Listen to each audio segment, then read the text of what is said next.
पूरे देश में जहां लोकसभा चुनाव को लेकर माहौल पूरा गरमाया हुआ है, वहीं इस बीच कोडरमा जिले में कोडरमा लोकसभा क्षेत्र के हमारे साथ आज कांग्रेस के प्रदेश सचिव नारायण बंडवाल जी हैं। आइए उनसे जानते हैं इनका क्या कुछ कहना है और कोडरमा लोकसभा में क्या इस बदलाव की आवश्यकता, और बदलाव की आवश्यकता अगर है तो बदलाव की आवश्यकता क्यों है। सबसे पहले तो हमारे दर्शकों को अपने बारे में बताइए। देखिए, हम लोग इंडिया गठबंधन के तहत चुनाव लड़ रहे हैं और हम लोग का मकसद है वर्तमान सांसद और मोदी सरकार को किसी भी हालत में 2024 का चुनाव में परास्त करना, किसी भी हालत में।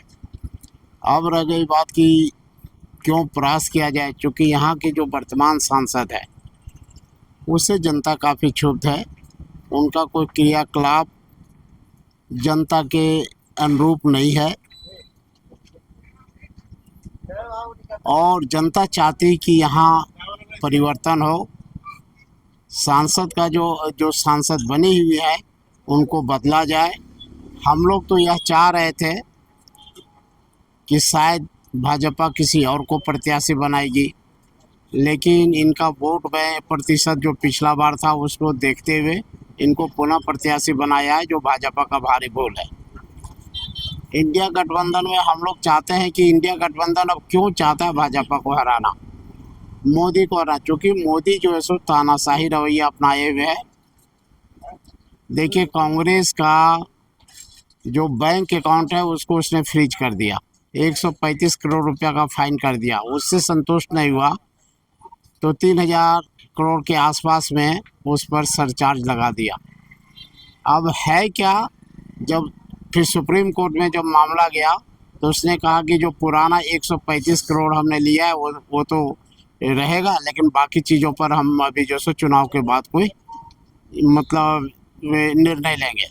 अब सवाल ये उठता है, जो नियम, जो इनकम, पहली बात तो जान लीजिए, इनकम टैक्स असेसमेंट हर साल होता है, प्रतिवर्ष इनकम टैक्स असेसमेंट होता है और 5 वर्ष तक लगातार यदि नहीं हुआ किसी कंपनी का, किसी व्यक्ति का, किसी फर्म का, तो वो इनकम टैक्स मोटा मोटी जो है सो इंसॉल्वेंट हो जाता है। वो मतलब समझिए कि इंसॉल्वेंट हो जाता है, वो दिवालिया टाइप पर हो जाता है। अब रह गई बात, अब 1993-94 का आप आयकर से जो आयकर में जो चूक हुआ है, चूक भी नहीं हुआ है उसको कह सकते हैं कि आयकर में जो मतलब आयकर को बढ़ा चढ़ा करके बताया गया है, उसका जो सो फाइन 3500 करोड़ रुपया तक किया गया। एक बात। अच्छा, इनकम टैक्स असेसमेंट सिर्फ कांग्रेस पर लागू नहीं होना चाहिए, हर पार्टी पर लागू होना चाहिए।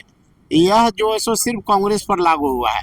भाजपा का यदि जिस आधार पर कांग्रेस पर 135 करोड़ रुपया का फाइन किया गया और बाद में 3200 करोड़ रुपया हुआ, उस आधार पर बीजेपी पर अब भी जो है सो करीबन 4900 करोड़ के आसपास फाइन होना चाहिए। तो यह दोहरा राजनीति है। इस दोहरा राजनीति में कांग्रेस को जो है सो जाके पीस रही है, चाह रही कि कांग्रेस चुनाव के मैदान में रहे नहीं, क्योंकि यदि इसके बाद फंड ही नहीं रहेगा तो चुनाव मैदान में कांग्रेस रहेगी कैसे, और हमें गोल करने का सीधा मौका मिल जाएगा। एक बात। दूसरी बात आप देख लीजिए, बता देते हैं, अभी के माहौल में हेमंत सोरेन जी की गिरफ्तारी की गई।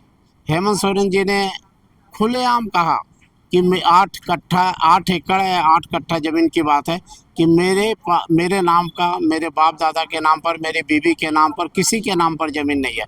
यदि कोई ज़मीन है मेरे परिवार के किसी सदस्य के नाम पर, तो हम जो है सो मतलब झारखंड भी छोड़ देने को तैयार है और राजनीति भी छोड़ देंगे। अब ऐसे व्यक्ति को आप फंसाए हो, किस लिए? इसलिए फंसाए हो ताकि जो है सो जा करके जो विपक्ष का नेता है, जो इंडिया गठबंधन का नेता है, उसको दबाव में डाला जाए, रखा जाए। अभी देखिए, संजय सिंह का बेल हो गया। 6 महीना तुम क्यों रखा उसको? सुप्रीम कोर्ट ने पूछा कि 6 महीना इनको क्यों रखा, और अब आगे रखने का क्या मकसद है इनको? तब ईडी को कोई जवाब नहीं सूझा। ईडी ने कह दिया कि जो है सो जाकर के हम इसका बेल का विरोध नहीं करते हैं। तो 6 महीना तक आप क्यों रखा जब इसका बेल का विरोध ही नहीं कर रहे हैं? तो अभी अरविंद केजरीवाल जी के साथ यही चीज हो रहा है। भाई अरविंद केजरीवाल जी के साथ क्या हुआ, जिस आदमी ने गवाही दिया, जिस व्यक्ति ने गवाही दिया अरविंद केजरीवाल जी के खिलाफ, पहले तो 2 बार वो अरविंद केजरीवाल जी का नाम भी नहीं लिया, और तीसरा बार वो नाम लिया कब, जब उसको अरेस्ट हुआ, उसको बेल कराया गया उस व्यक्ति को, और उसके बाद उसने 55 करोड़ रुपया भी बीजेपी को दिया। तो जो देने वाला बीजेपी को व्यक्ति है, उस पर जो अप्रत्यक्ष तरीके से, गलत तरीके से, भ्रष्टाचारी तरीके से उसका कहीं कुछ नहीं है। वो चुनाव प्रचार कर रहा है, अभी देख लीजिए बीजेपी का, और जो बेचारे जिनका नाम लिया गया वो जेल में है। तो इन्हीं सब बातों को ध्यान में रखते हुए कि यदि लोकतंत्र को जिंदा रखना है, लोकतंत्र को बचाना है, तो 2024 का जो चुनाव है, जो मोदी जी आनन फानन में एन कैन प्रकरण गलत सही तरीका अपना करके जीतना चाहते हैं, उसको रोकना होगा। हम सभी एक कांग्रेसी, एक भारतवर्ष की जनता, और इवन जो भी है, हम तो भाजपाइयों से भी अनुरोध करते हैं। आज वो शायद ये भाजपा की सरकार नहीं, ये मोदी की सरकार है। यदि ये भाजपाई की सरकार होती, अटल जी की सरकार होती ना, तो आज के डेट में अटल जी की सरकार गिर गई होती। उनके ही सांसद विरोध कर देते हैं, लेकिन ये मोदी जी से इतने डरे हुए सारे सांसद, बीजेपी के सभी सांसद, कि आज कुछ भी बोलने की स्थिति में नहीं है। अब एक सवाल यहाँ पे उठता, विनोद सिंह को इंडिया गठबंधन की ओर से प्रत्याशी बनाया गया है। विनोद सिंह को किस तरह चुनावी मैदान में टक्कर अन्नपूर्णा देवी को देंगे, उसके बारे में जरा बताएं। युवाओं को किस तरह वो अपने और खींचेंगे, उसके बारे में जरा बताएं। देखिए, इंडिया गठबंधन से अभी तक जो सो हम लोग भी जान रहे हैं कि विनोद सिंह ही प्रत्याशी होंगे, मगर अभी कांग्रेस की ओर से कोई मतलब औपचारिक घोषणा नहीं किया गया है कि विनोद सिंह प्रत्याशी होंगे। लेकिन विनोद सिंह प्रत्याशी होंगे, मैं जानता हूँ।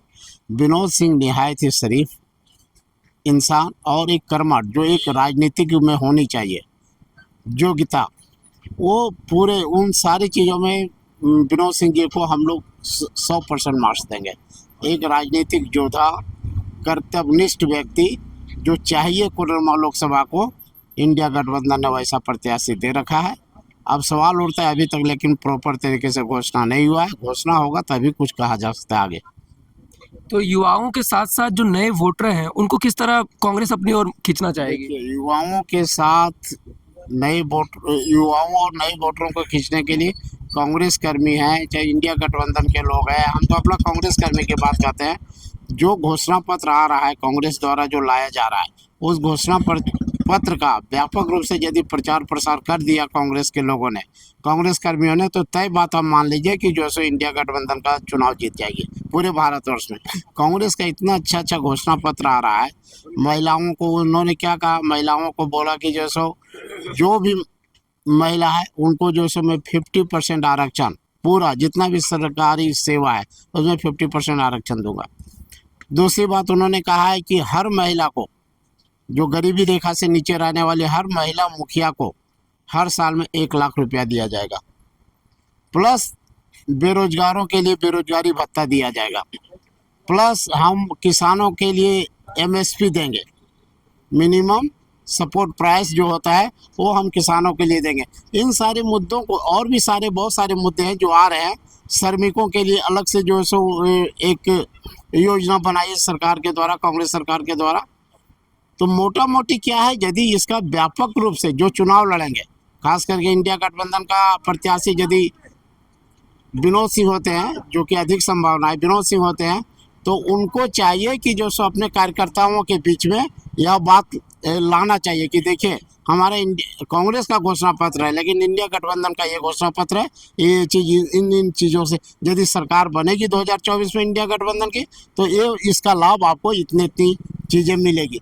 इसका जब तक व्यापक, देखिए, जनता तक हम लोग कोई बात पहुंचा नहीं पाते हैं, और अभी जो मीडिया है वो अभी मोदी का गुलामी कर रहा है, वो जनता तक हमारी बात पहुंचने नहीं देगी, वो झूठ बात का व्यापक रूप से प्रचार प्रसार करेंगे। तो कांग्रेस का जो प्रत्याशी होगा और कांग्रेस का जो कार्यकर्ता होगा, उसका काम है, इंडिया गठबंधन का जो प्रत्याशी होगा और इंडिया गठबंधन का जो कार्यकर्ता होगा, उसका काम है कि जो सो घोषणा पत्र, जो कांग्रेस का घोषणा पत्र आ रहा है, बहुत अच्छा आ रहा है, बहुउद्देशीय है, देश हित में है, उसका व्यापक प्रचार प्रसार। यहाँ एक सवाल और उठता है, कुछ दिन पहले मैं कुछ युवाओं से बात कर रहा था, उनका साफ तौर पे कहना था कि पूरे, अगर कोडरमा ज़िले की बात करें तो सिर्फ जो सरकारी कॉलेज अगर देखा जाए, जे कॉलेज के अलावा कोई दूसरा कॉलेज नहीं है, और वो भी कॉलेज ऐसा जहाँ शिक्षकों की कमी है, जहाँ प्रोफेसर नहीं है सही तरीके से। तो आप लोग की अगर यहाँ पे अगर कोडरमा लोकसभा में अगर एनडीए गठबंधन की अगर यहाँ जो प्रत्याशी अगर विजयी होते हैं, तो किस तरह शिक्षा के क्षेत्र को बढ़ावा करते हुए युवाओं के हित में कार्य किया जाए? हम लोग तो हमारा इंडिया गठबंधन का वो व्यक्ति है, कांग्रेस का तो व्यक्ति है नहीं, लेकिन हम लोग प्रयास करेंगे उनको। देखिए, हम स्कूल वगैरह खोलने का, कॉलेज वगैरह, स्कूल कॉलेज खोलने का जो प्लान होता है राज्य सरकार का ही होता है मोटा मोटी। केंद्र सरकार का, जो केंद्र सरकार जो भी स्कूल कॉलेज खोलती है वो केंद्रीय विद्यालय टाइप पर होता है केंद्र। तो सवाल उठता है ये स्टेट राज्य सरकार का भी काम है। अब देखिए, अभी नीरा जी के समय में जब वो शिक्षा मंत्री थे, उस जगह में जो इंजीनियरिंग कॉलेज वगैरह का बिल्डिंग बन गया। बिल्डिंग क्यों बना? इसलिए बना कि खाली टेंडर मिले, पैसा मिले, ठेकेदारी में पैसा आ जाए, उसको कमीशन आ जाए। इसलिए सवाल उठता है, कोई भी चीज़ बनाने के पहले उसका प्रारूप तैयार कीजिए कि वो स्टैंड कैसे करेगा, इसका आगे भविष्य कैसे होगा। उसमें टीचर दीजिएगा नहीं। सबसे पहले कोई भी स्कूल कॉलेज खोलिए तो उसके पहले आपको टीचर का व्यवस्था करना होगा। टीचर का व्यवस्था, आप नौकरी दीजिएगा नहीं, वैकेंसी निकालिएगा नहीं, टीचर होंगे नहीं, तो आप बिल्डिंग बना देने से क्या हो जाएगा? तो इसी तरह का हम लोग नहीं चाहते कि बिल्डिंग बने। हम लोग चाहते हैं कि ज़मीनी स्तर पे काम हो, और ज़मीनी स्तर पे ये काम हो कि यदि बिल्डिंग बने तो साथ साथ में जो है सो उसमें शिक्षा की व्यवस्था, बुनियादी जो व्यवस्था है वो जो सो दिया जाए। तो अभी आपने सुना जैसे इन्होंने कितना तरीके से बता दिया कि शिक्षा के क्षेत्र में युवाओं के हित में कार्य करना, जमीनी स्तर पे कोई काम दिखे उसके लिए काम करना है, ना कि आप 5 साल खाली ऐसे ही बिता दें। तो इनका कहना है कि अगर यहाँ पे इंडिया गठबंधन की अगर जो प्रत्याशी अगर वो विजय होते हैं, तो कहीं ना कहीं युवाओं के हित में भी कार्य करेंगे, और इसके साथ इनका जो भी युवाओं के लिए कार्य होंगे वो तो करने के साथ साथ शिक्षा के क्षेत्र को बढ़ावा देने के लिए यह नियमित तौर पे कार्य करते रहेंगे।